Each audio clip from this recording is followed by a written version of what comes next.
Welcome.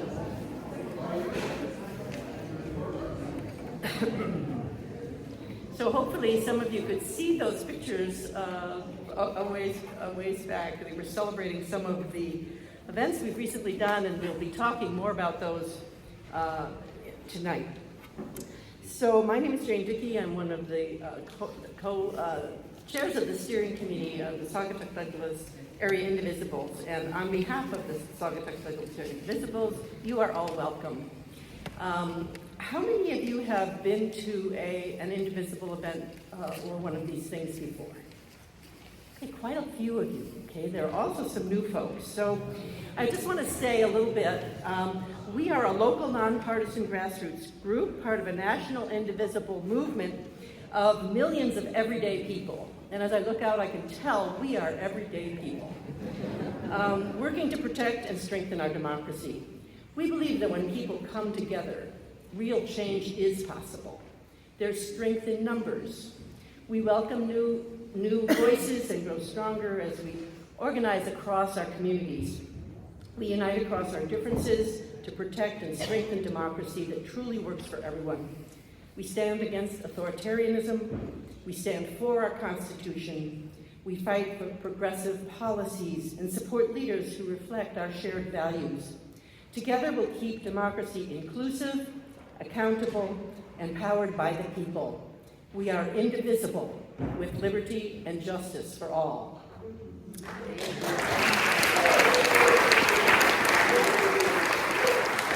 Yay for us. You've just been looking at pictures from two of our most recent events, which we'll spend a little time celebrating tonight. The first was Vigil for Democracy, held in Wicks Park on Friday, October 3rd. And then, how many of you were there? Okay, so you know how magical that evening was, and I hope the rest of you, looking at some of the pictures, could get a sense of how we felt in that moment. It helps us know in those moments that together we make a difference. But first, before we begin those celebrations and then move on to our main event of the evening, Christy Allen, one of our members, brings the urgency of this moment to us in a brief summary of some things that she's noticed over the last little bit. But before she does, I just want to say one thing. Some of you may have seen erroneously that we go from 7 to 8. We go from 7 to 8:30. So buckle up, because I hope you'll stay for the whole thing. Take your seat.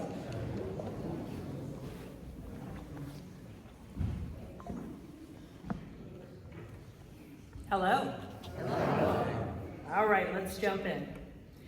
More farmers are speaking out after the Trump administration's move to extend a line of credit to Argentina to the tune of nearly $40 billion. This is while our farmers face a huge reduction in their buyer's market, with many facing the possibility of losing their family farms.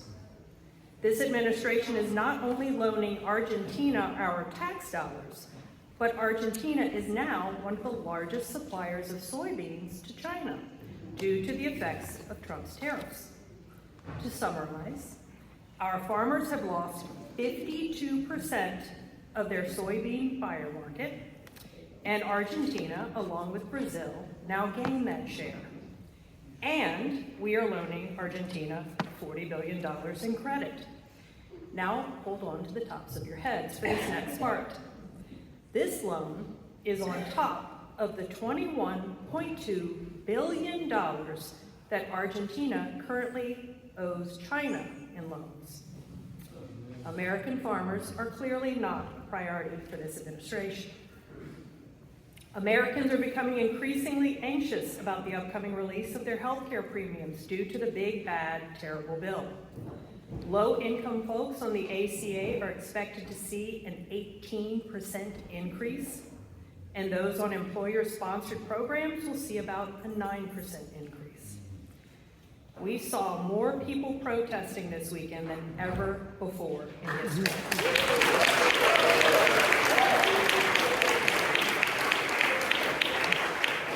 And many of them, it's because of this.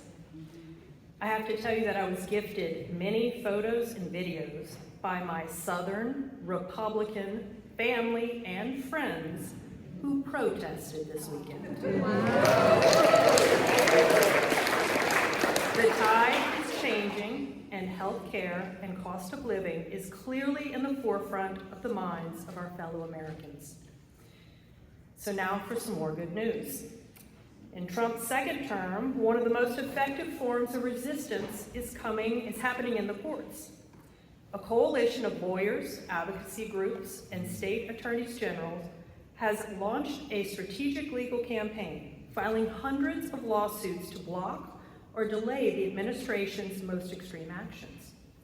And it's working, as many policies have been halted or slowed by judges. But this isn't just about the legal wins.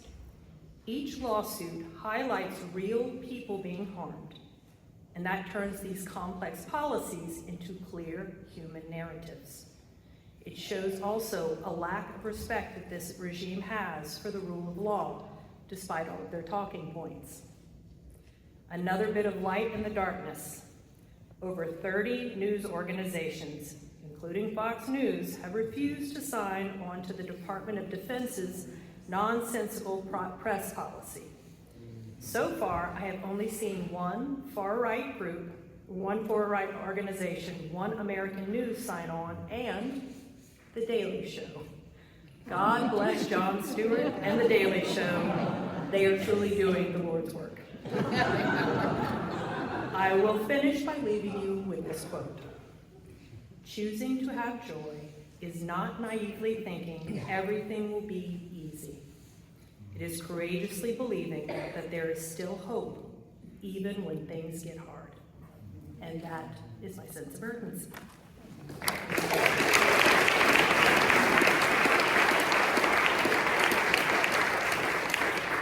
Okay, so several people here, Ron, would tell me to tell all of you, take a deep breath. Breathe out and lower your shoulders. Okay. Oh, okay. When things are most difficult and there's a tendency to feel pulled down by the weight of it, to feel depressed, I'm reminded of the adage, don't get angry, get active. Often the people who are most depressed are those who see the problem but don't know what to do. And those people who are most uplifted and energized and hopeful are those who have found a way to come together in action. We are those people. We are here tonight. We are doing things just by being here and learning more about what we can do. It will help us be less depressed and more energized. Tonight we celebrate some of our superheroes for democracy. So it's time to reflect on those successes and celebrate those actions. I'd like to ask John, Perry, and Brenda if you would come forward. Oh, she screams, yes, you, Brenda. We begin by celebrating this, the Vigil for Democracy, organized by John Canyon, who, together with people who showed up for We the People, which he facilitates, proposed this initial idea. Then we were joined by Perry Landis, who invited all of the musicians and organized the order of events. Brenda Marcy joined the fun and initiated contracts with Lakeshore Chorus and several of the speakers. And all of you who showed up at the vigil, could you who showed up or were able to come to the Visible, please stand? And please stand now. And all of us will clap for those who made this happen.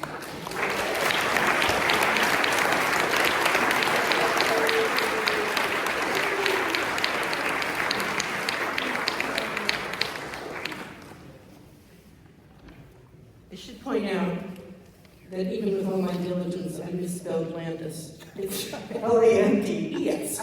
Okay, thank you very much. You're dismissed, because we're now going to look at the next. Thank you. They did a great job. The next hero, there are other superheroes of democracy. Lisa Lenzo, will you please come forward? Under Lisa's leadership, over 10,000 postcards were sent out to get out the vote. Many of you were loyal postcard writers. If you wrote a postcard, please stand up and let the rest of you celebrate you under Lisa's leadership. If you wrote a postcard.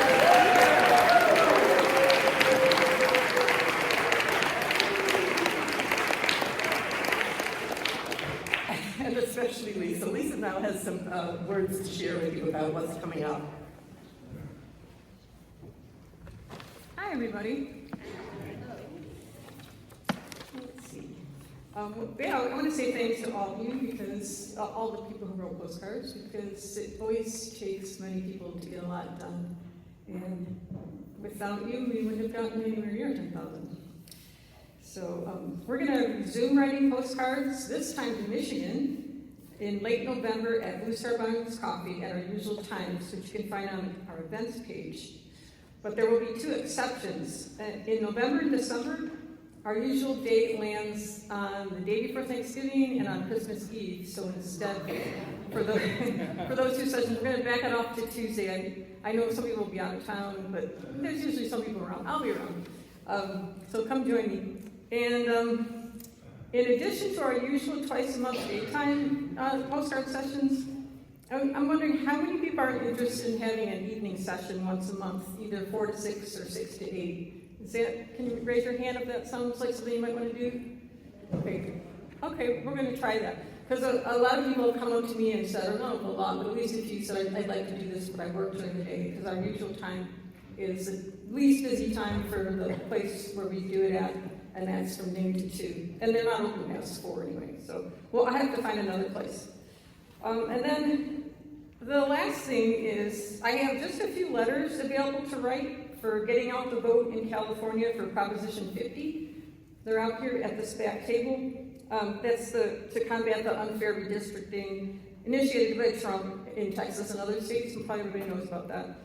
And if you just, don't have a lot of time, each letter takes just 3.5 minutes. You can just take one letter. It's got the address on the bottom at home. I've got envelopes and stamps if you need them. Or you can take a packet of 5. And I don't have too many out there. I wasn't sure how many people would be interested, and then my printer started getting in trouble halfway through what I printed, so there's not a lot out there. Let's see. Also, usually when you do these letters, you have to think up what to write, and you can still do that. You can write whatever you want, as long as it's nonpartisan. But in case you don't want to take the time to do that, we have 3 scripts that we are printed out in the back that you can take home with you. So you can just choose a script and write it, and it'll be really fast. And let's see. If anybody has any questions or wants to pick up any letters, I'll be back here at this table, and you can see me on the way out. Thanks a lot.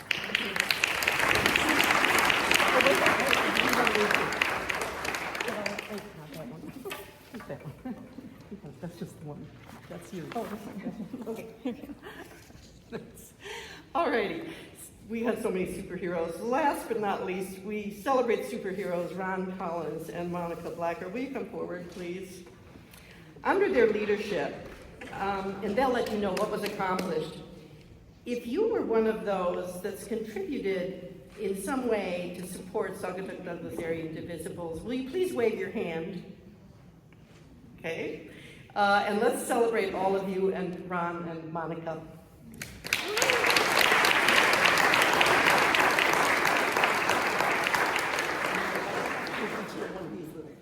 Awesome. Thank you. Okay, and they have news to share with you.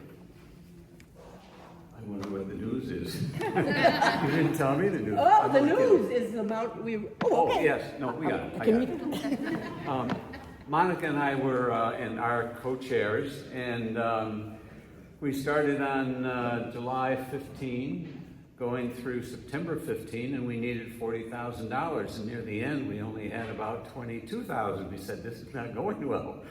Going well, yes, we gained a lot of dollars, but not as much as we wanted. And then somebody said, "Well, why don't we just go climb Mount Bullhead?" Well, how did you say that?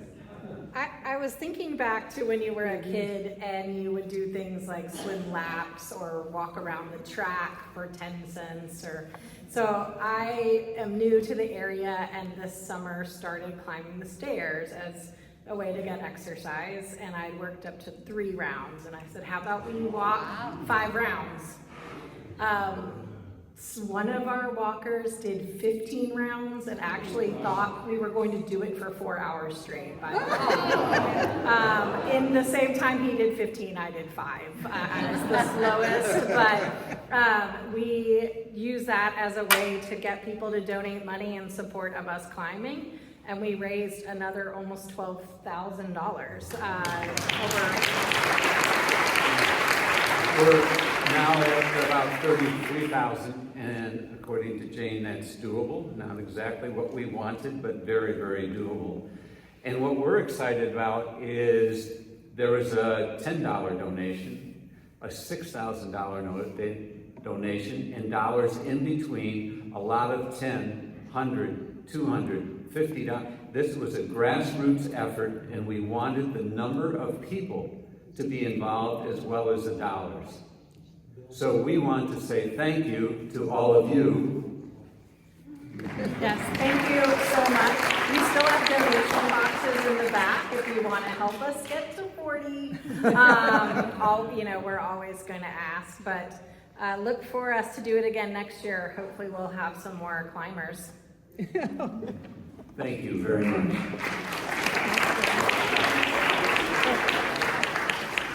So guess which one of those climbers was the one? Can you point to him there, Monica? Oh, yeah, can you tell who did it every time?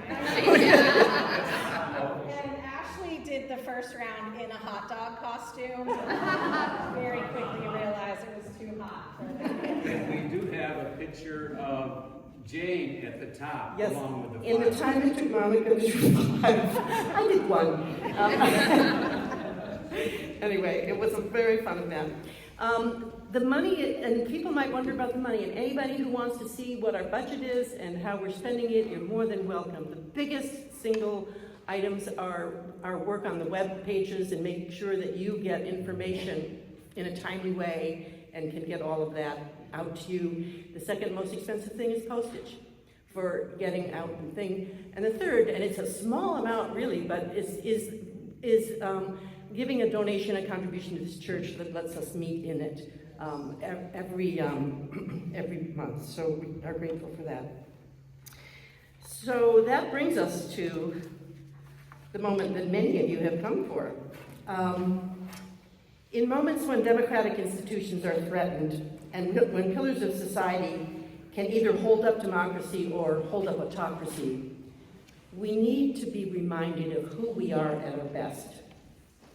I remember being in a large gathering in South Africa during the apartheid dictatorship in 1988, listening to Desmond Tutu.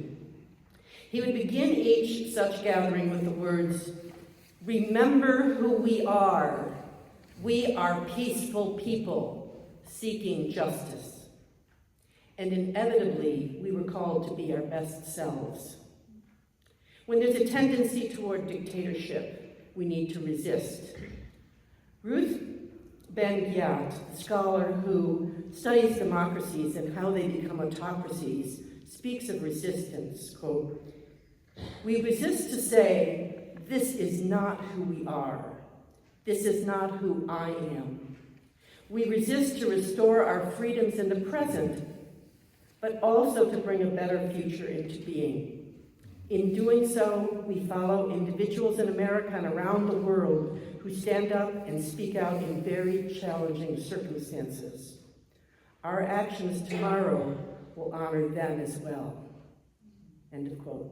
So each time we take an action, we stand with a whole string of heroes behind us who have taken actions too, and people around the world, and we can do this. Tonight we'll look at one of those pillars that can either support a dictatorship or democracy, the pillar of faith communities, and how these 3 wonderful local pastors are responding. Reverend Sarah Terlouw of First Congregational Church, Reverend Dr. Jay Johnson, All Episcopal Church, and Reverend Jody Betten of the Douglas United Church of Christ will be presenting and then participating in an open panel when they will discuss together. And then we will open it up to you to make comments or ask questions as we finish out this evening. So we would ask the 3 of them to step forward, and golly, they've chosen stools to sit on, so they're sacrificing so that we can hear them.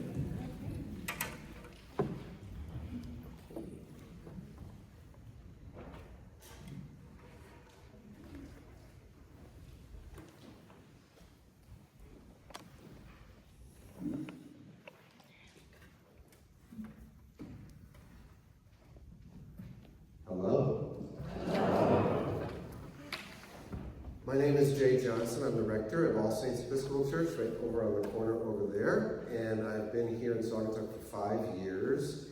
In COVID time, that's 3. So I haven't met everybody. It feels like I'm finally here these last 3 years after the first 18 months or 2 years of being in my house. So I'm very happy to be here. Thank you for the invitation.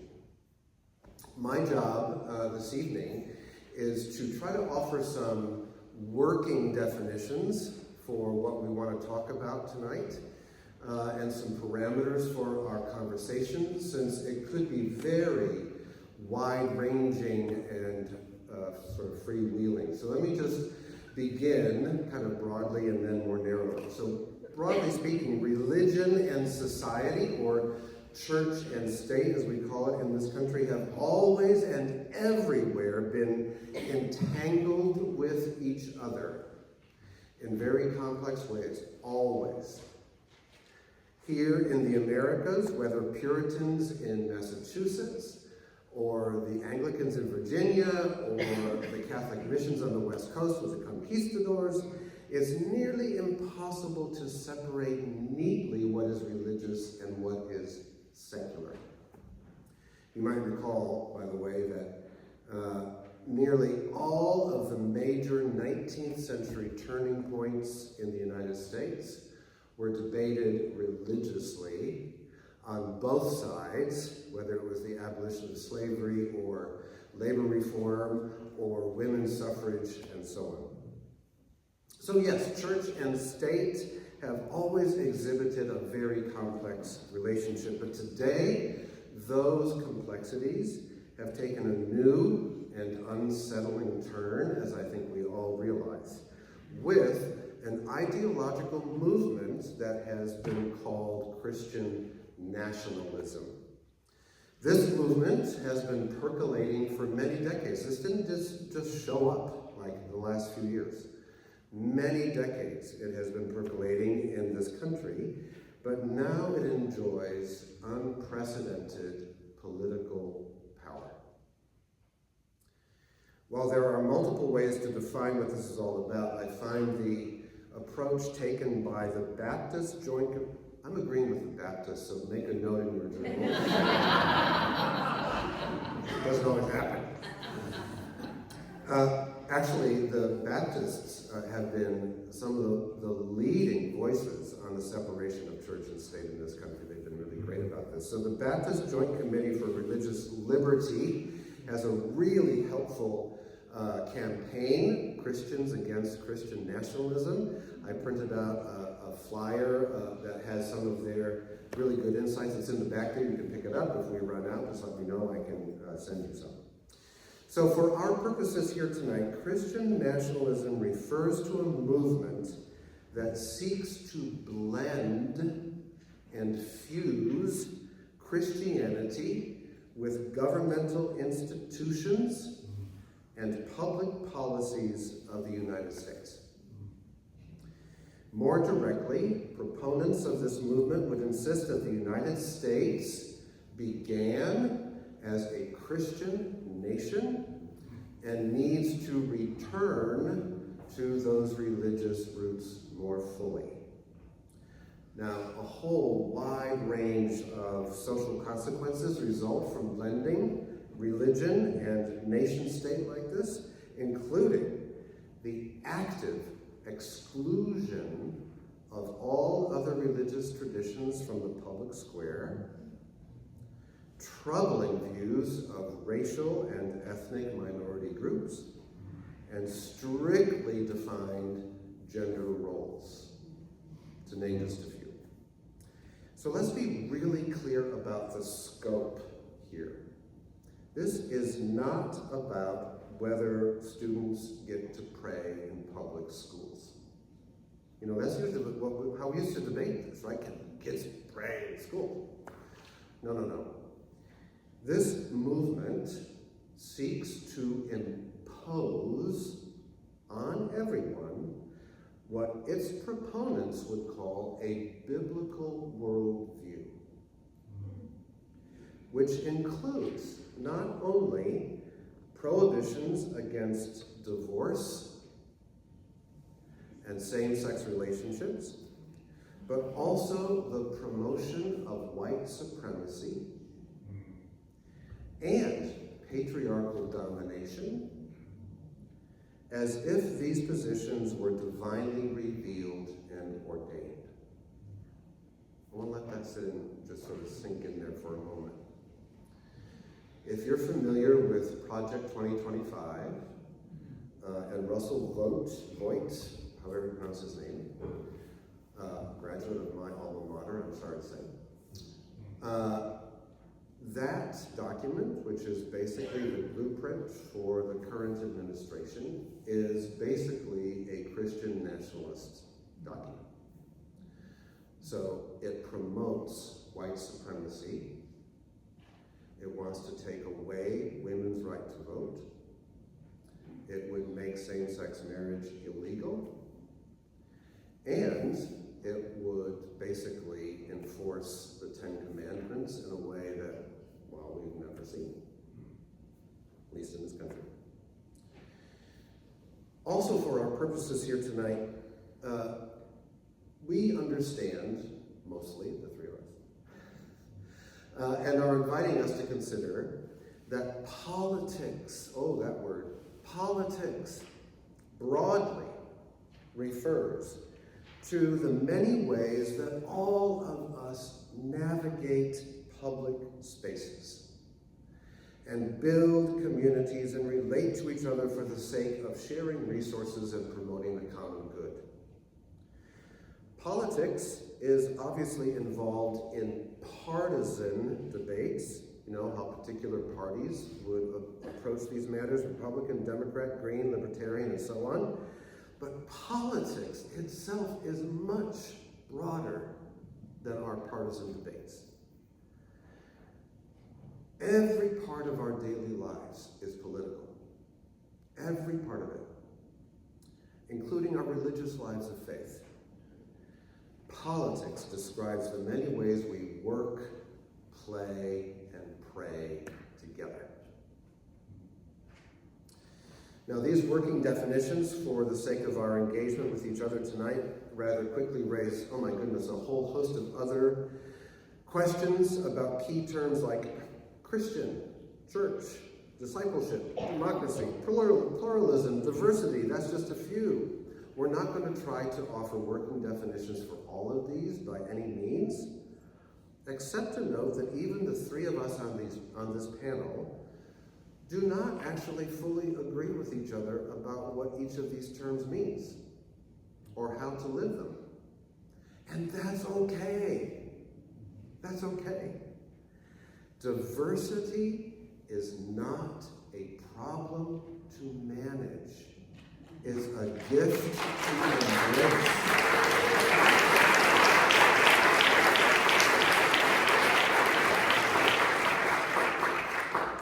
Diversity is a gift, I would say it's one of God's many gifts to embrace for the sake of our shared learning and growth. So I want to just conclude and hand this over to my two colleagues here in just a moment with this. Speaking just personally for a moment about my own learning and where I have landed in the midst of all of these issues and topics, I have come to realize, I'm also realizing that we're being filmed,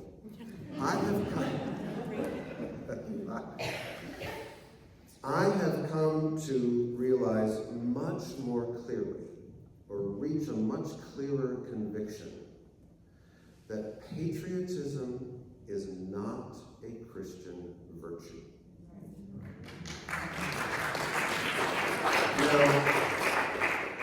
Now, of course, Christians can love their country. I want to be really clear. I love this country.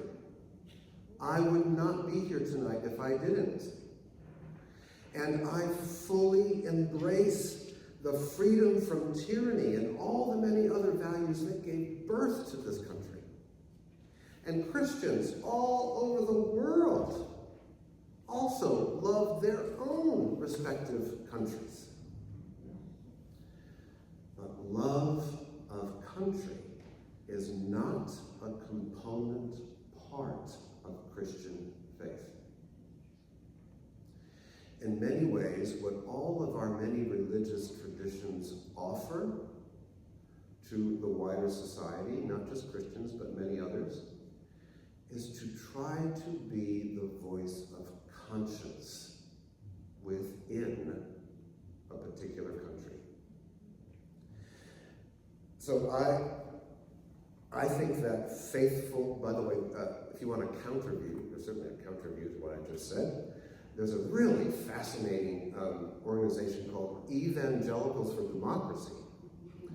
And they're really a very interesting group, fully opposed to Christian nationalism, but they also believe that the United States Constitution embodies Christian values that they want to embrace. Evangelicals for Democracy. You can look them up. Very interesting. I think this, and I want to wrap this up. I think this faithful distance from patriotism matters in how Christian communities live their faith. As I say all the time at All Saints, we are deeply political but not partisan. We're not patriotic, but we're faithful and loyal. You know, Christian ministers live, I'll speak for myself, but I'll bet we all share this. Christian ministers live with the constant temptation to fix things. Nodding. When we see problems, oh my goodness, we want to fix them. And most of us have to keep learning again and again that fixing something is not always the best response to a challenge. Accompanying, being present, loving, caring, these are often the best ways to approach a problem rather than trying to fix it. So, what then do we Christians do about the rise of Christian nationalism? Jane, I'm so grateful that you used that quote from Desmond Tutu, because it's basically exactly my response to this question. What do we Christians do in the face of the rise of Christian nationalism? Be who we are. And double down on that Christian identity with passion and intention. Live fully as people of faith and hope, committed to cultivating a community of care and compassion, embracing a life of love and welcome and empathy. Will this fix what's wrong in the United States of America? Not likely. Will such communities of care solve all the problems of church and state? No, probably not. But vibrant gospel communities can bear witness to a different way of life. A different way of life. A compelling way to live that just might invite others into a circle of difference where healing happens for the thriving of our neighbors and for the flourishing of friend and stranger alike. I think that's what church is for. And quite honestly, I think religion was made for just such a time as right now. So, Sarah.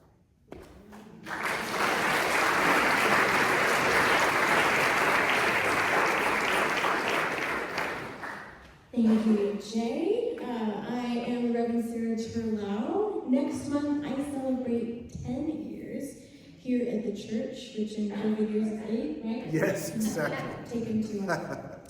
I have a little illustration to start off my talk. Back in 1999, David Phillips took advantage of a sales promotion put on by the Healthy Choice Food Company, where you could scan a barcode on a pudding cup and earn 1,000 airline miles for like 10 puddings or something like that. He would buy cases of pudding. He drove around to every grocery store in a 200-mile radius, and he bought over 12,000 puddings, which earned him 1.2 million airline miles. That's 30 trips around the world. And it earned him a lifetime platinum status with American Airlines. David Phillips does not like pudding. He dropped off every single pudding cup to his local food pantry. It took his family the next decade to use up all of those airline miles, which he purchased for pennies on the dollar. For Phillips, this whole effort was never about pudding, it was about the airline miles. For Christian nationalists, it's not about Jesus, it's about access to a platform. And it's that platform, the Christian church, that I get to talk to you about tonight. Because it's worth noting that in the word Christian nationalist, Christian is doing a lot of heavy lifting. Christianity is not a monolith. Christians have been arguing about everything since Jesus himself walked the dusty streets of Galilee.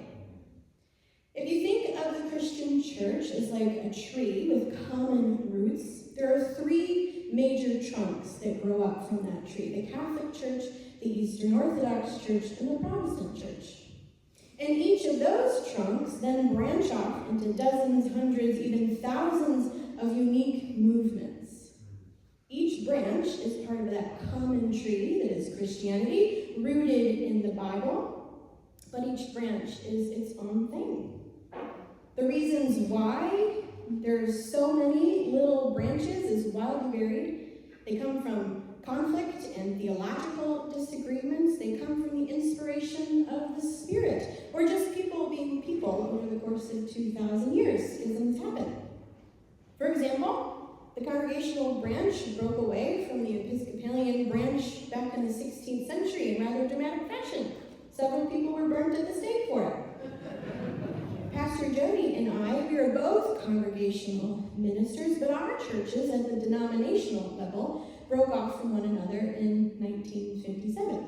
Thankfully, no one was burnt at the stake.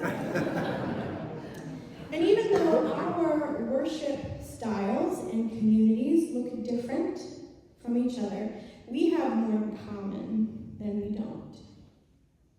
It is the hope of many clergy and faith leaders that somehow the diverse canopy that is the Christian experience, that somehow together we are a manifest expression of our infinite and inexhaustible God.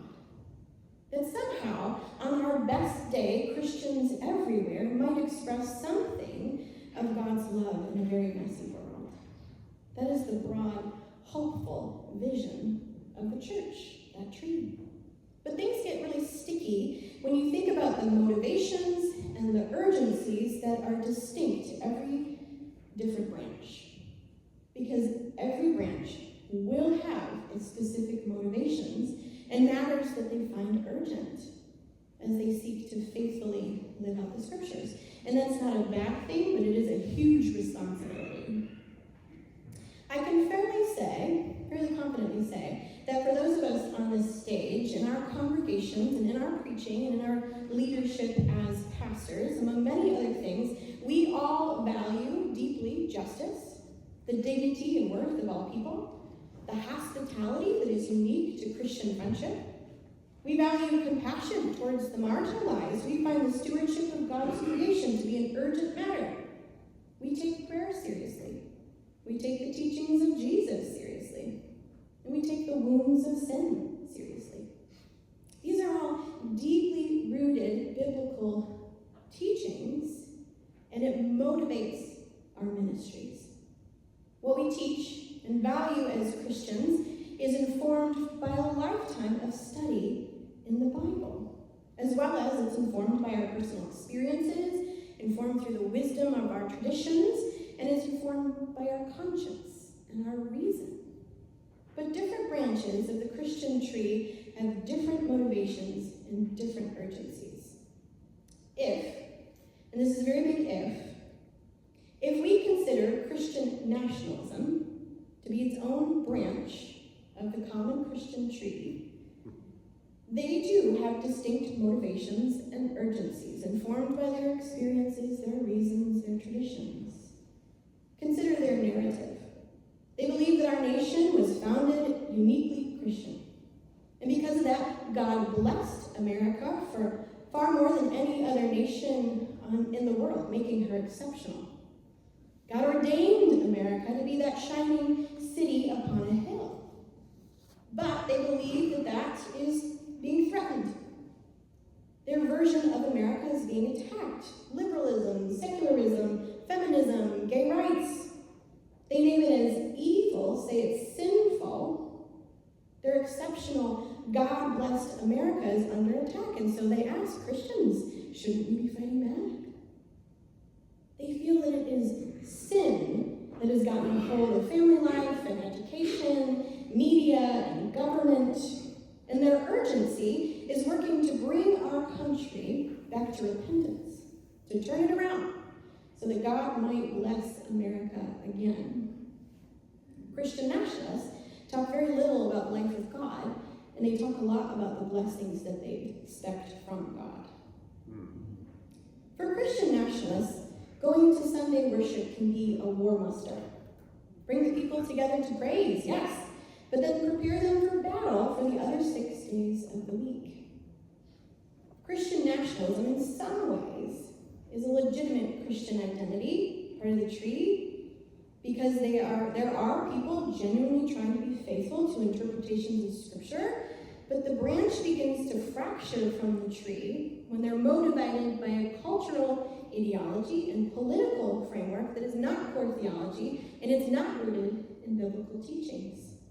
Rather, it's motivated by that desire to preserve an American exceptionalism. Leaders in the movement have no qualms about pillaging the Bible and misrepresenting the teachings of Jesus to launder their views on various issues. So strong is that ideology that it breaks them away from the tree, I would say. The Bible can be manipulated to say a lot of things. Genesis 9, the curse of Ham, justified the enslaving of Africans. Leviticus 18 is used heavily to vilify LGBTQ folks and to justify the dismantling of gay marriage. Romans 13 is used to paint a picture and intertwine the church and state. Dominionists love that passage. Those that believe that it is God's desire for Christians to rise to power through our various existing civic systems. Consider David Phillips and his pudding cups again. It was never about the pudding, it was about the airline miles. For Christian nationalists, it's not about Jesus, it's about access to the platform. To be a Christian in the great canopy that is the Christian church, with its diverse expressions, one must accept that differences are real, and they're vital, and they're legitimate.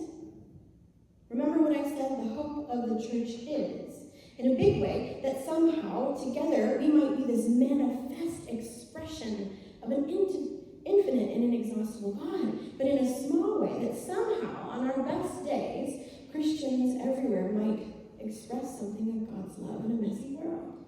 That's the goal.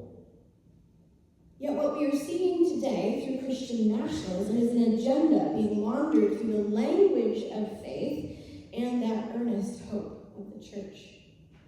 When they say, God bless America, they launder xenophobia.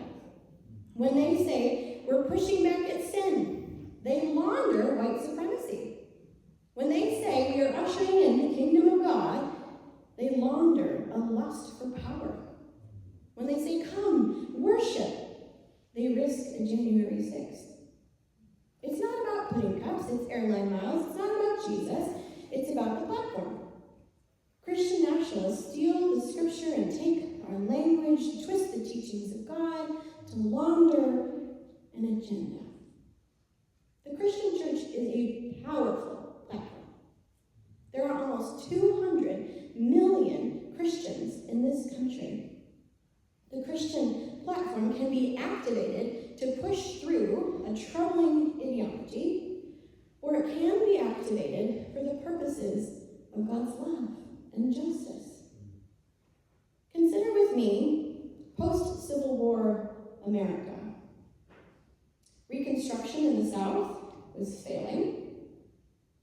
The industrialization of cities was fast and furious. Immigrants were coming to the United States in droves, and the engines of capitalism were firing on all cylinders. This was the golden age of Rockefeller and Carnegie and J.P. Morgan and Vanderbilt. They were amassing vast wealth through innovation and ingenuity.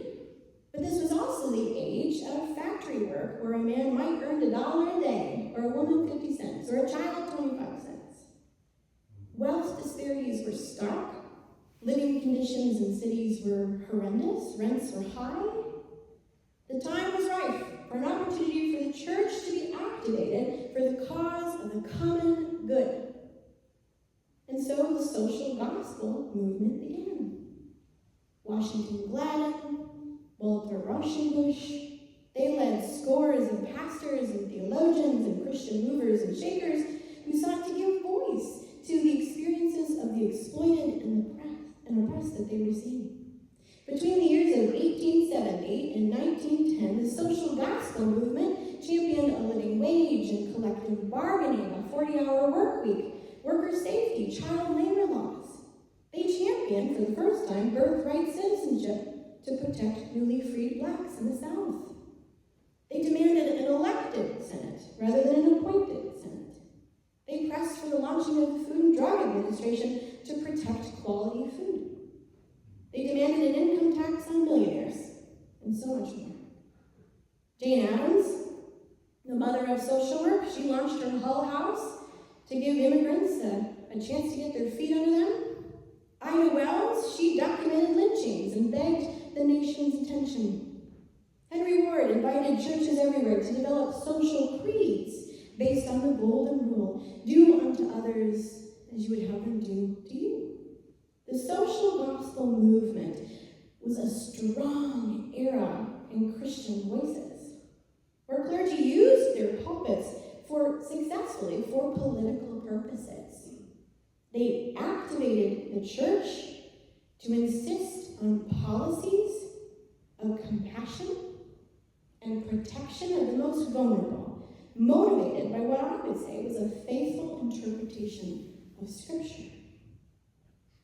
Now, I say this gently. I have something in common with Christian Nationalists. I, too, believe in that city on a hill vision. I believe it for Christians. And I believe it for our country.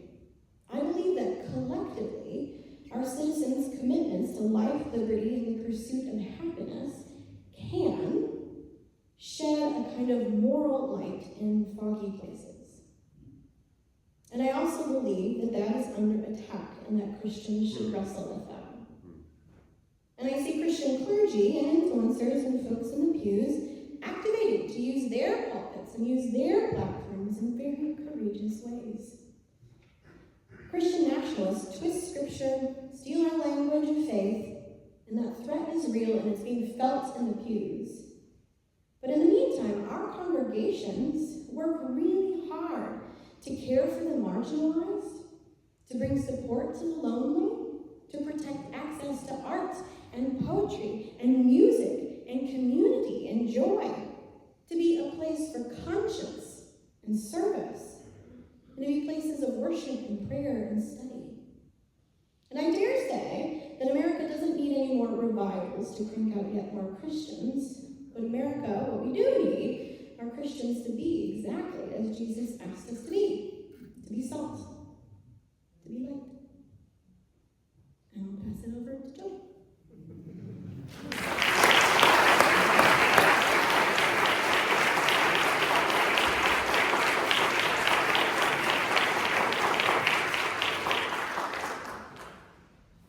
Well, I'm the newbie here, to subtract 3 years. I've been here about a year and a half. I'm the pastor of the Douglas United Church of Christ, along with my spouse, Dan, who happens to be here offering support. Thank you, Dan. I don't have a story. And I realized, as I'm listening to you two, that I got the piece that we're the least trained to talk about. Yep. Yeah, thanks for that. Congratulations. I do have a social science major, so I did have a couple of government classes, but my task is to help us think about how does Christian nationalism threaten or undermine democracy. And so I want to start with this quote that I think we can all agree with. Democracy is the grand experiment of rule by the people for the people. Yes? Yes. So the threat against democracy by Christian nationalism is their belief and advocacy for rule by only some of the people.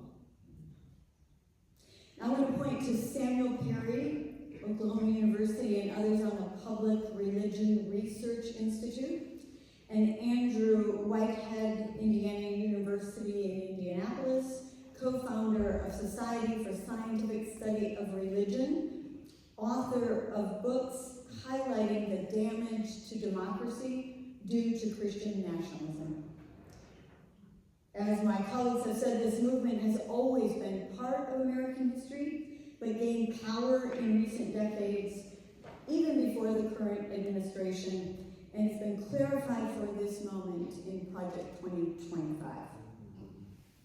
The sources for my information tonight include an August 2025 article by Andrew Whitehead, The Evangelicals for Democracy, a great website, and an article by Stacey Abrams, former representative in the U.S. Congress. And then finally, Amanda Tyler, Director of Baptist Joint Committee on Religious Liberty and lead organizer for Christians Against Christian Nationalism. And this is her book, How to End Christian Nationalism. Powerful, powerful book. Also mentioned before. Tyler's study suggests that 20 to 50% of Americans fall on the Christian nationalist continuum, from actively campaigning for it on one end to tacit support for parts of it on the other. And this is nothing to ignore. I'm glad that you all are doing this, that we all are doing this, and honored to be part of this alongside my colleagues in ministry. My presentation will be a brief and somewhat simplistic. If you need something more hefty, go to one of the books I mentioned before. I have 10 minutes, right? Well, look at us, right?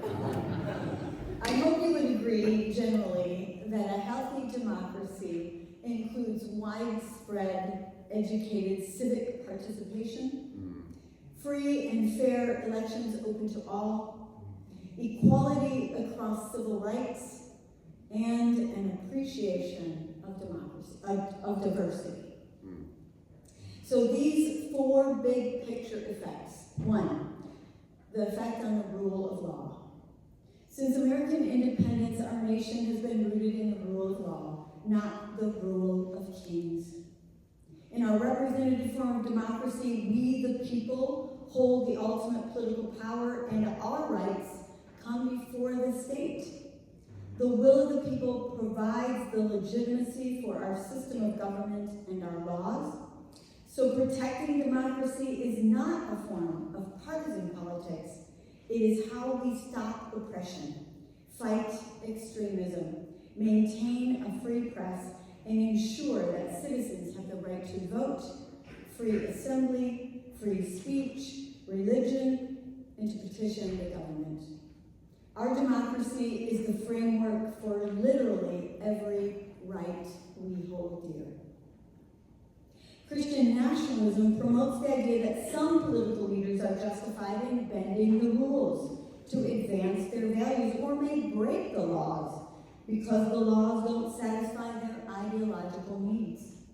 This erodes respect for democratic institutions.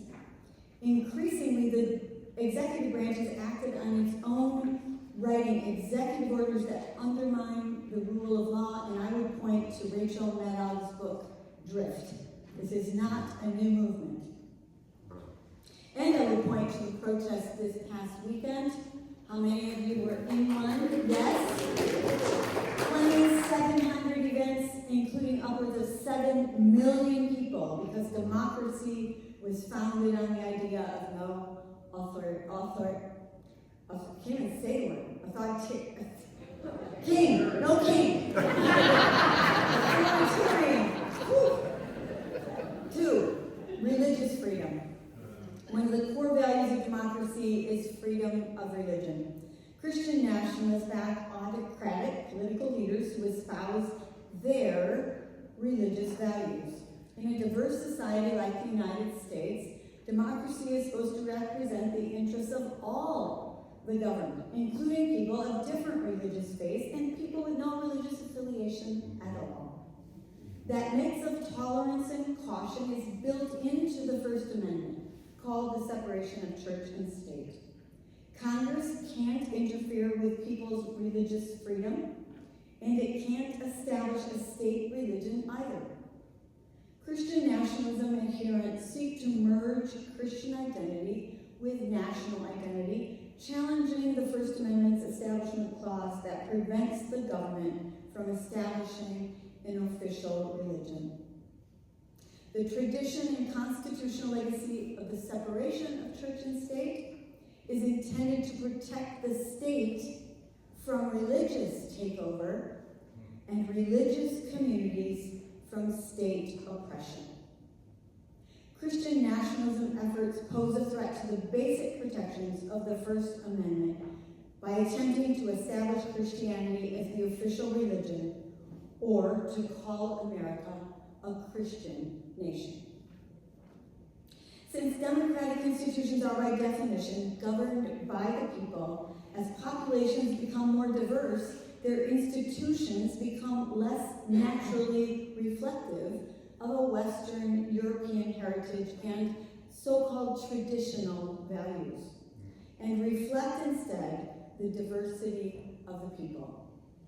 Freedom of religion is at the core of our democratic values as a nation. Every citizen has the right to practice their religious beliefs without fear of persecution.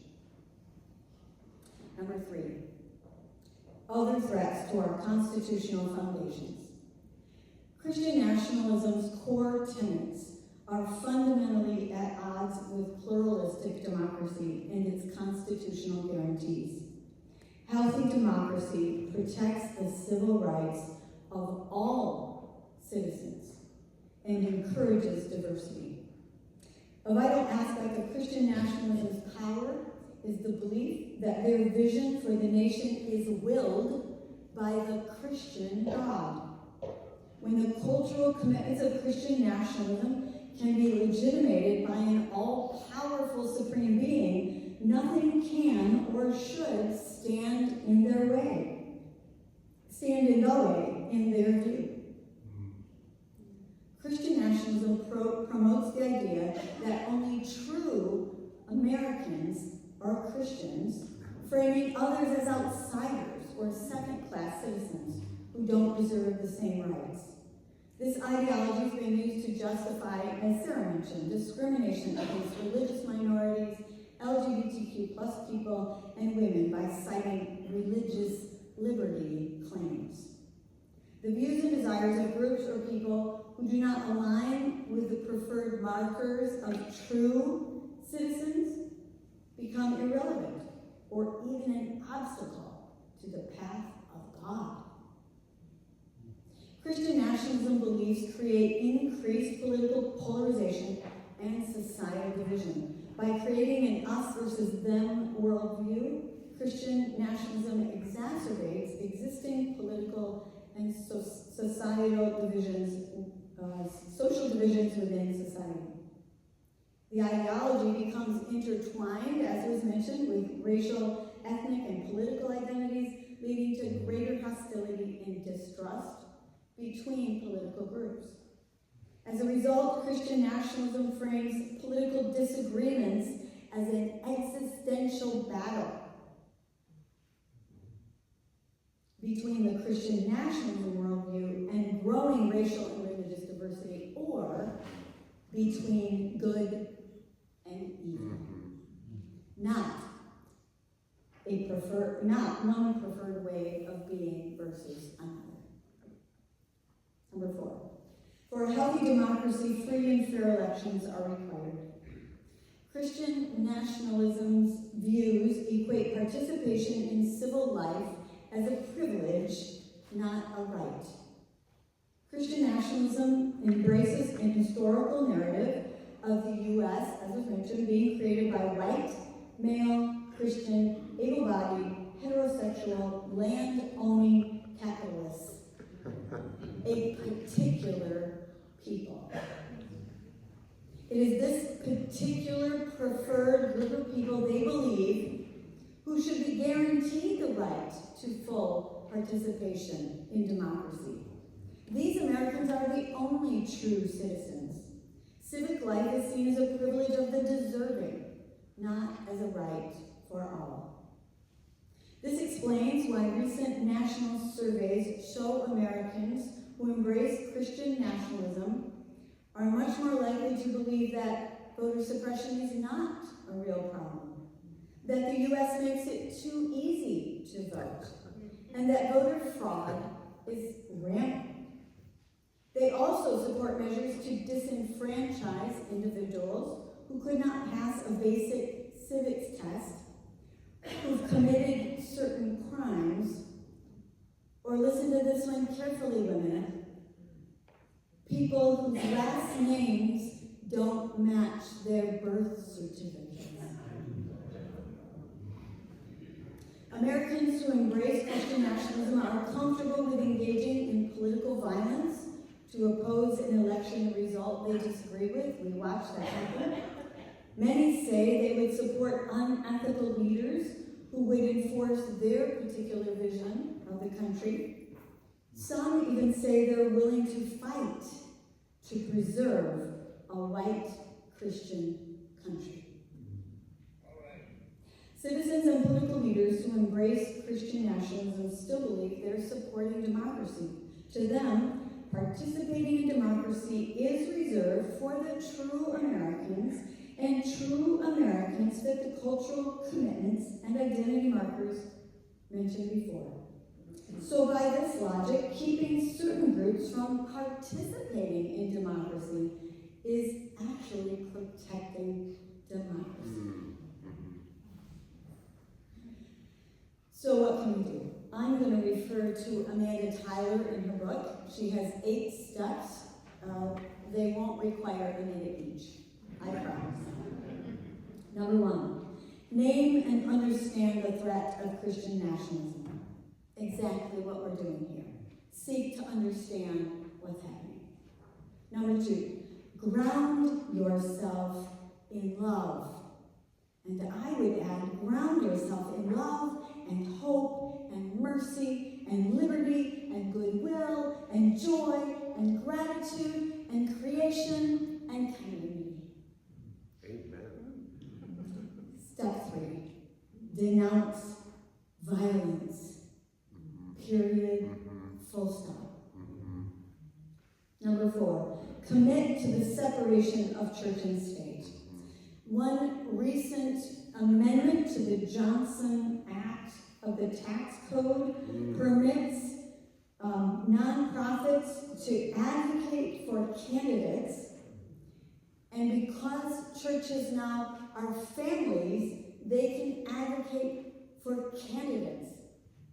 I encourage us all to not do that. Yes. That is not the separation of church and state. Martin Luther King Jr. said, church is not the master of the state or the servant of the state, but the conscience of the state. Step 5, Take on Christian nationalism close to home. Stay connected with people who are different from you. Use the language Christian nationalism instead of Christian nationalist. Yes.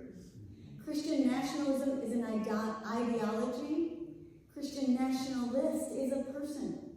And as soon as you label someone, they can't nuance their position quite as easily. Step 6, organize for change. That's exactly what Indivisible is doing all over this country.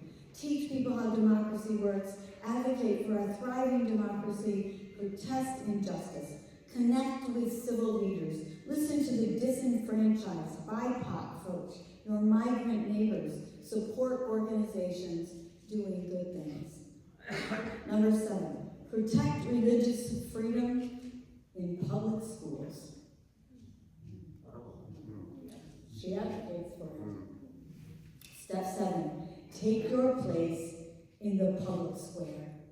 Be careful how you use language in the public square. Tell the truth, but don't dehumanize the other.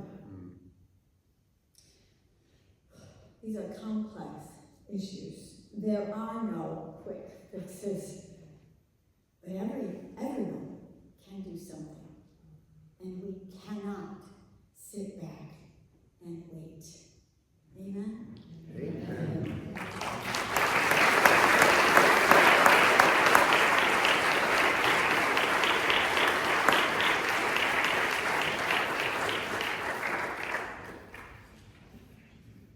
So at this point, you are going to be just chatting amongst yourselves while we watched and listened, if that's possible, to do for a little while, and then there'll be a little bit of time for people who might want to come up to the mic and make a statement, or that mic, and then there's also a person who's with the audio who's bringing you up, in case there are comments that people want to make. But why don't we give the first opportunity to the three of you to talk together, react, if you'd like to do that. And then I'll give you a wave of hand when 5 minutes is up so we can let other folks join you.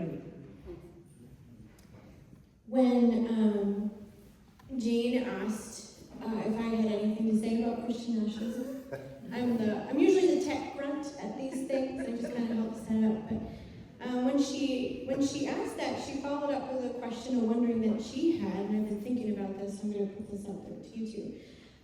How do you navigate political issues without being partisan in your pulpit? That was something that you asked me, and so I'm going to put that up there for you too. I would start by saying that justice is not a political issue. And Sarah, I think you appropriately pointed out how the church was effective in the social gospel movement to address issues of justice. Jesus was always talking about justice. When we start saying Republicans do this and Democrats do this, we get into that partisan thing. But Jesus was political all over the place, right? So I think to be political is to follow the way of Jesus. If we were to remove any evidence of politics from the Bible, we would have a page left. So the Bible is thoroughly political because politics, as I mentioned in my little talk, is really about how do we live with each other? How do we share resources? How do we navigate the public spaces that we inhabit for the sake of, we would say, justice and peace and thriving for all? And Jody, your remarks, I was thinking, what is the relationship between democracy and Christianity? And I think that is actually a political issue. If democracy thrives on pluralism, so does, I would say, Christian faith communities. In the Christian Testament of the Bible, there is a strong endorsement, if you will, of diverse communities in a way that I think is also true for democracies. So talking about things like that become political moments, but not partisan moments. And then the Bible, Orphans, widows, and strangers. If you're caring for orphans, widows, and strangers, this is the constant refrain through the whole Bible. This is what God calls God's people to do all the time. Doesn't matter what political party you belong to, but it is a political issue to care for orphans, widows, and strangers. Didn't Jefferson actually do that one time? Yes, he did. He cut out, He he cut took out a the copy of Jefferson the Bible, gospel yes. and cut out all of the text about justice. Actually, it was all the miracles. He cut out the miracles? So he thought the miracles were silly.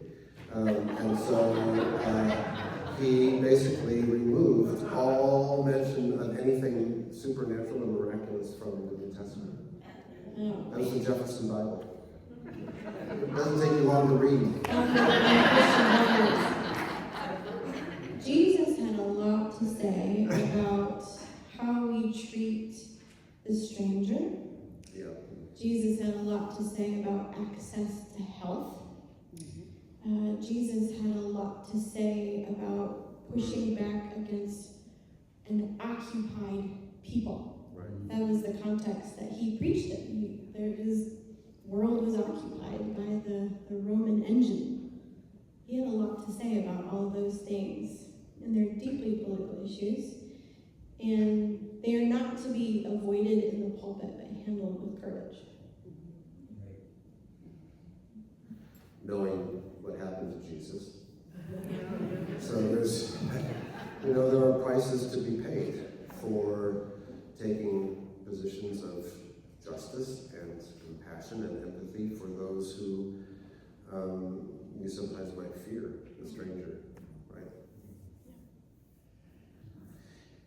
If I may, just one of the things, Sarah, now I love what you evoked for me in your remarks.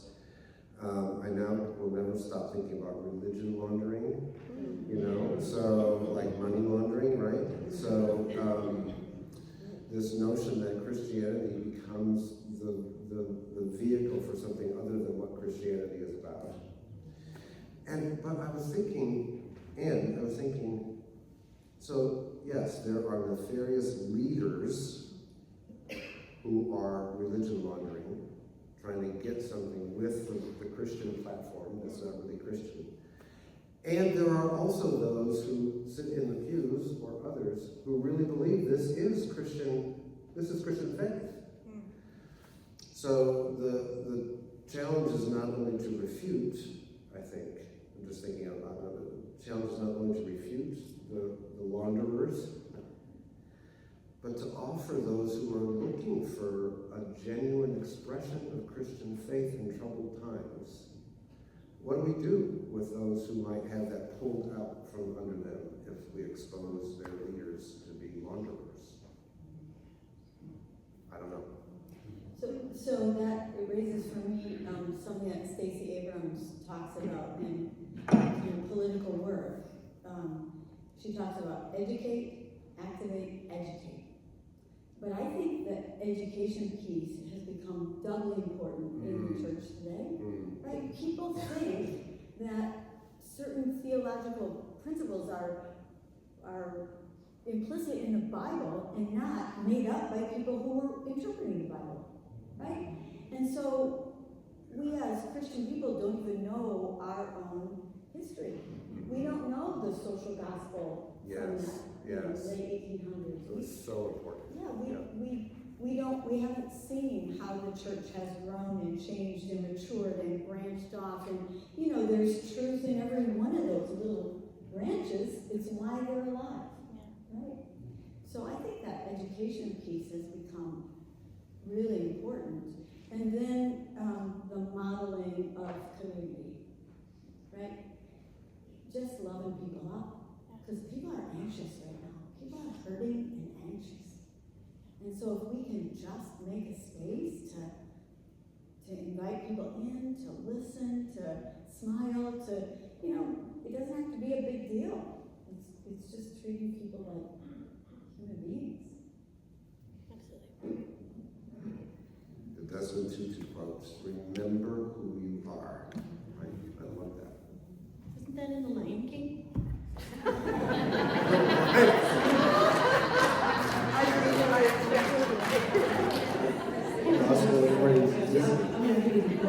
first. Do you want to talk together a little more? Should we open it up? We have hours more of chit chat about this, but why don't you go ahead and open it up? Okay. So if you have a comment, originally we thought 3 minutes. I'm reducing that to about 90 seconds. And then I'm going to stop you. It's not because I don't love you, it's because I'm going to stop you. So if anybody would like to make a comment or ask a question, if you can get to the mic, you can start trying to do that. And then somebody comes with a, so one person is getting like a very free comment, so this is great. Be afraid.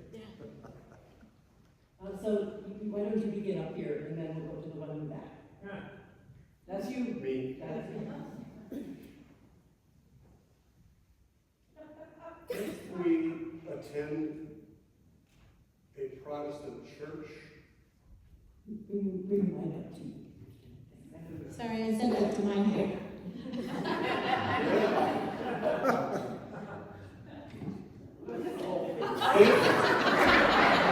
if we all attend a Protestant church, aren't we all Christian nationalists if we fly the American flag?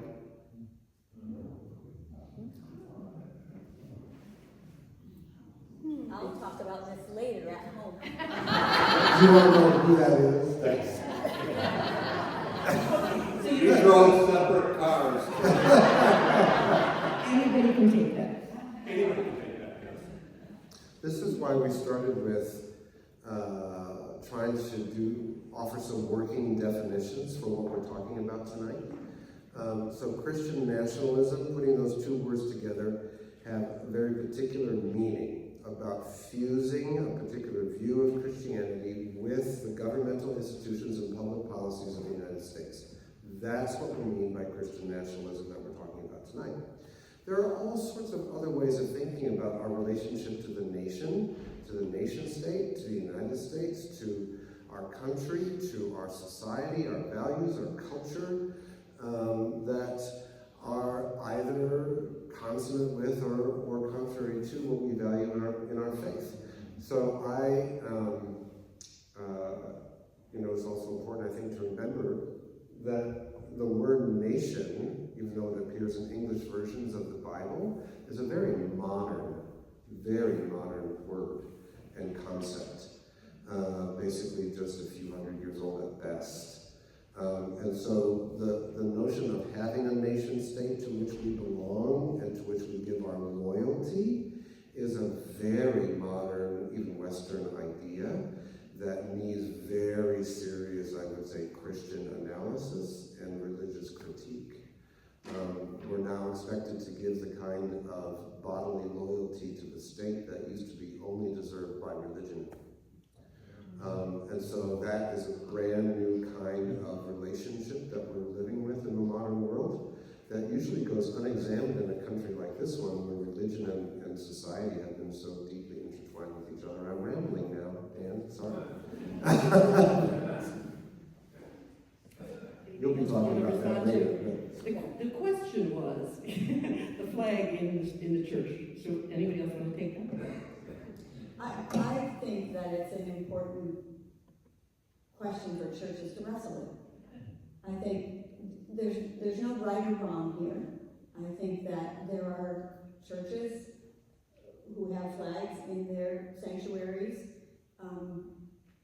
for ages and ages and ages. And it is a sign of a sense of, how did you say it earlier, Jay, that I love this country? I do, exactly, yes. That we love the freedoms that have been offered by this grand experience.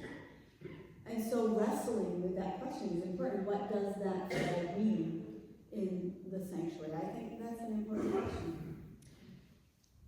If you haven't noticed, you're in a church right now, and I think this might speak to that a little bit. So in the Congregational church, we would refer to the space that you're sitting in right now not as a sanctuary, but as a meeting house. It's our tradition and our practice to hold this space for community, for the life of the neighborhood. It's for worship, it's for education. Through our history, it's been a place for civic discourse.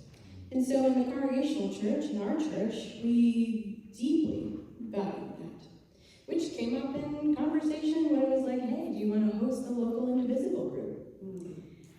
So this space is for civic discourse, it's for being community-minded as well as being in a place of worship. Our flag right now is right back there by our prayer station, which is a very fitting place for it. It was until it moved there, right in the middle between the doors, because you enter as citizens of both heaven and you enter as citizens of a country. And it was kind of a reminder of the neighborliness that happens here. It's been moved around this place, and it kind of gives a little commentary about how we're feeling about the nation. It's over in the prayer section right now. When David Nessel was here, we moved it right up there, next to David Nessel to speak. So that's great. Thank you. Commenting back. First of all, thank you so much for this thoughtful discussion. And second of all, one of you talked about surveys that showed that between 20% and 50% of the population have some aspect of Christian nationalism. That is astounding. Can you say more about that? I can't, except that it's in this book.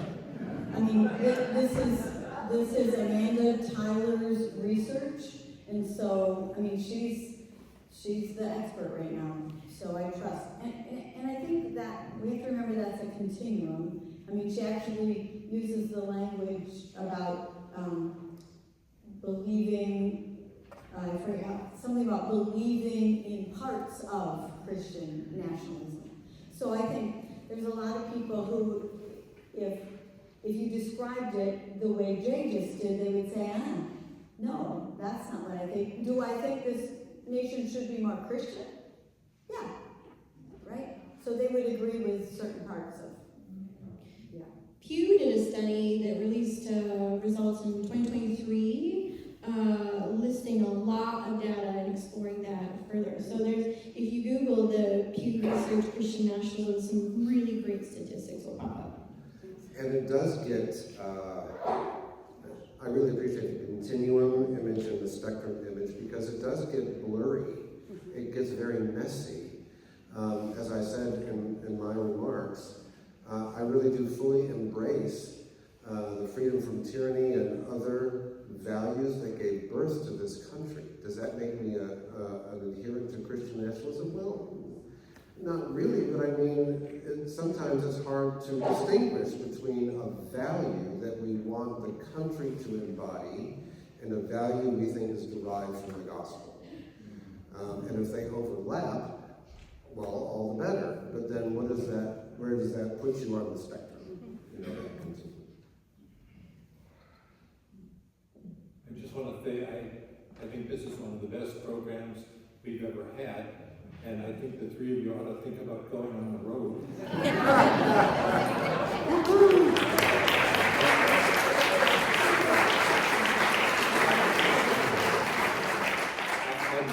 I'm guessing you'll get some calls in that regard. Another comment or a question, and maybe I'm hopefully non-violently beating a dead horse, but when I was a boy, we stood up in school at the beginning of the day and said the Pledge of Allegiance, as Jane related, indivisible with liberty and justice for all. And we all said one nation with liberty and justice for all. And then at some point, we started saying one nation under God with liberty and justice for all. I don't know how those politics work, but what do you think we're saying in that pledge?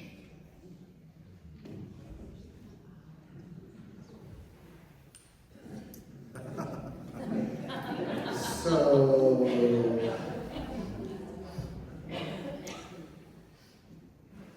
I haven't been in this situation in a long time where people have stood to together recite the Pledge of Allegiance.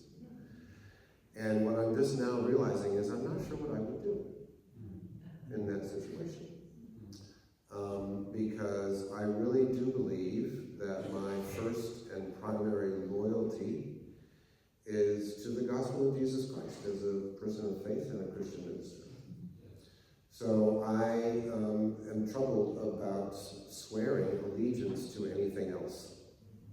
It doesn't mean I don't love my country. It doesn't mean I don't love the values of this country. It doesn't mean I won't fight for those values and for a strong United States of America. I just don't know about the whole allegiance thing, quite honestly. And this will be, this is probably still an open wound for some people, but I loved what Holly Anderson said at the Wicks Park Vigil for Democracy that Indivisible hosted. If those of you who were there may remember her remarks. She was very clear and pointed that we need to be looking at the history of this country square in the face. It is a history that is built on the backs of slaves, that began with the genocide of indigenous peoples, and continued with the oppression of women and other people of color throughout its history. It's a country that is soaked in violence. I happen to believe, until we come to grips with that, as citizens of this country, fully come to grips with it, and face that horror of a history, we don't have a future. We don't. It's going to be a future of constant conflict and violence. So, that is all related to what I want to declare my allegiance to, which is not to a flag of any nation, but to a community of people that can work for healing and justice and flourishing for all people. That's what I want to commit myself to.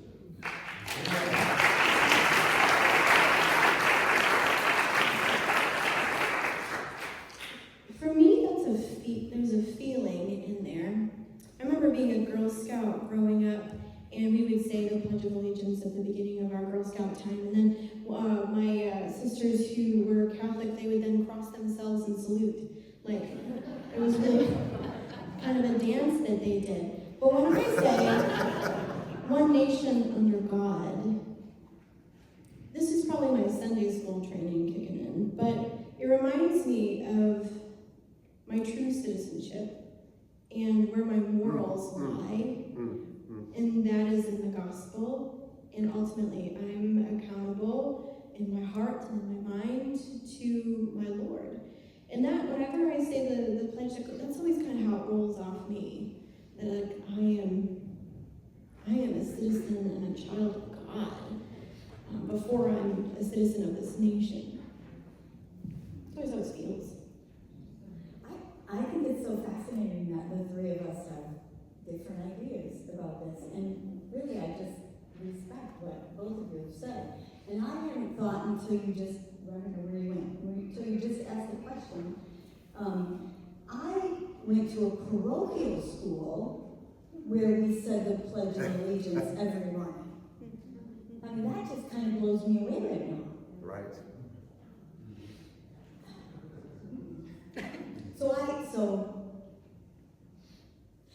And I think of Colin Kaepernick Yes. taking a knee. And I think about the last time I was at my grandson's football game, parochial school, where they sang the national anthem toward the flag and asked everyone to put their right hand over their heart, and I couldn't do it. So it's a mix. It's messy. Thanks for the question. Yes, great question. So if you can be very brief, because we're just about out of time. Go ahead. Wait a minute here. Up to that gentleman who just asked. Just get your microphone up to your mouth. There you go. Okay, to the gentleman who just asked, they changed it during the 50s, during the Red Scare. Before that, it was not required. A quickie. More than 50 years ago, as a journalism student at the University of Illinois, I heard Robert Bell speak, the founder of the John Birch Society. And the country that he's described is 2025. The Republicans have been waiting 90 years since the New Deal to get what they're getting now. Trump is not the only person. This is the Republican Party. My second comment is, those who know me, Judith Schneider, the blind lady who usually puts her foot in her mouth. I would like to thank Jan Cohen for the protests and the things that we have been doing in Saugatuck and Douglas, where I am. I don't drive. And so having a protest on the bridge this Saturday meant a real lot to me. And I would like to I'm a lady who's been fighting for chalking. And I was distressed when I went to the first meeting where they were discussing chalking. And a member of this group got up and made a huge show of how they weren't them. And to my mind, we are all in it together. I agree, Judith, and that's more than 90 seconds. Thank you for your comment. This is probably I do agree on that second. We are finishing up at this point. This has been an amazing evening. We have a couple of very brief announcements about some things coming up, and comments that won't take more than 5 minutes. So, you know who you are. Let's see, who's coming up here? David Moore is now running up. Here you come. Okay. 5 minutes, maybe 6. Okay. Well, good evening. This was a bit of a regression experience for me going back to childhood. First going to Sunday school, and one of the first songs I learned in my life, and music's always been important to me, was "They are yellow, black, and white, they are precious in His sight." And that is the spirit of what we do in Todos Bienvenidos, which is our rapid response and mutual aid support of immigrant communities in our community that are under attack by the king, and again, no kings. So let me give you a brief update on that program. We're at an inflection point. You asked me to talk about our resource, and you are our resource. If we do not have volunteers, if we do not have bodies on the ground ready to help folks, then we don't have a program. So I wanted to give you a quick view. Usually I speak off the cuff, and then I forget half of what I wanted to say. So I wrote down a few things. Over 60 of you attended our rapid response mutual aid training, which happened here a month ago. A dedicated group of us from Muskegon down to Holland, to us in Saugatuck, Douglas, all the way down to Pawpaw and South Haven, have come together to put together West Michigan approach to how to deal with this immigration attack by our government. Most of the attacks have occurred in Grand Rapids. It's easier there, where they can go to immigration processing centers or to day labor centers and take normal people who are just trying to go to work, go about their paperwork as they've been asked to do, and dump them and take them away. That hasn't started to happen yet here in our community, but our feeling is with the resources, the money, the personnel who have been redirected to this mission, so to speak, we'll see it here very soon. All we can do is get ready for that. That's what I'm asking for your commitment.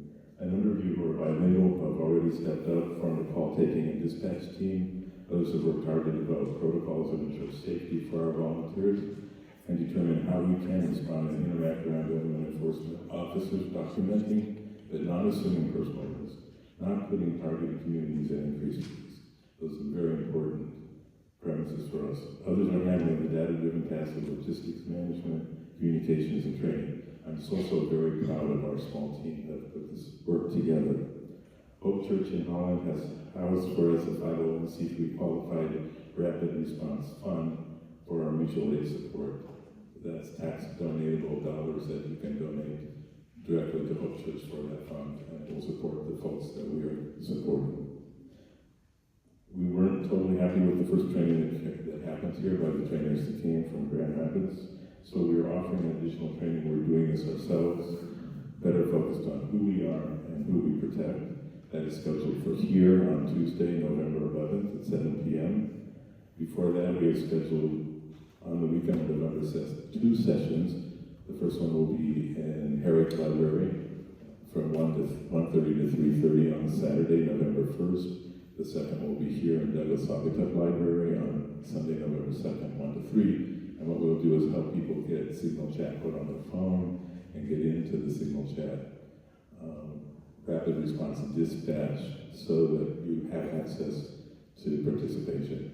It seemed to be the technical aspect was what really hung people up at the end of our training. It's complex. I've tried to look at Android, so I got an iPhone. I get all verklempt when I try to get into it. So it is complicated. We will have technically appropriate people there, including myself, and I'll try better to give you guys set up.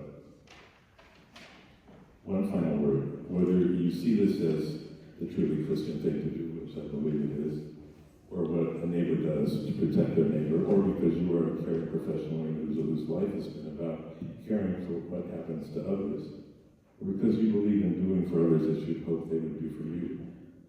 Let's be clear that we are all potentially the next target. Yes. Todos bienvenidos is missing the verb in the middle. It could be todos son, which means they are, but we believe it is todos somos, which is we are. Todos somos bienvenidos. It is all of us. And that's the only way we can look at it. If you look around at the people next to you, he has said he's coming for all of us. And I totally believe that in his maniacal craziness, his material insanity, it could happen. And we don't know when. We have to be ready. Do not fear stand in the way of right action.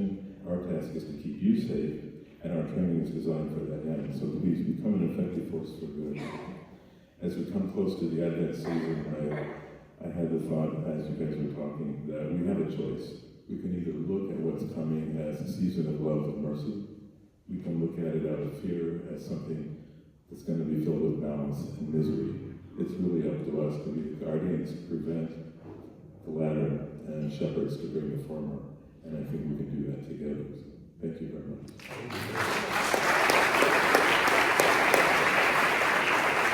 David has done an amazing job getting us all set up to be able to intervene, to be ready to rapidly respond if ICE comes.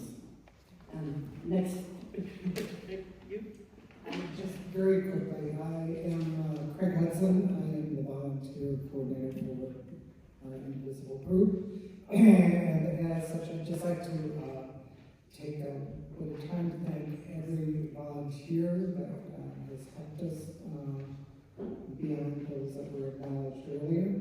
I'd also like to thank volunteers that are behind the scenes, like our safety committee, people creating art for our protests, and those staffing our crew at meetings and events like that are here tonight. Thanks also to those who work to create, develop, maintain systems that we rely on but seldom think of all the work behind them, like those being put in place for rapid response that David reviewed, our website and our newsletter.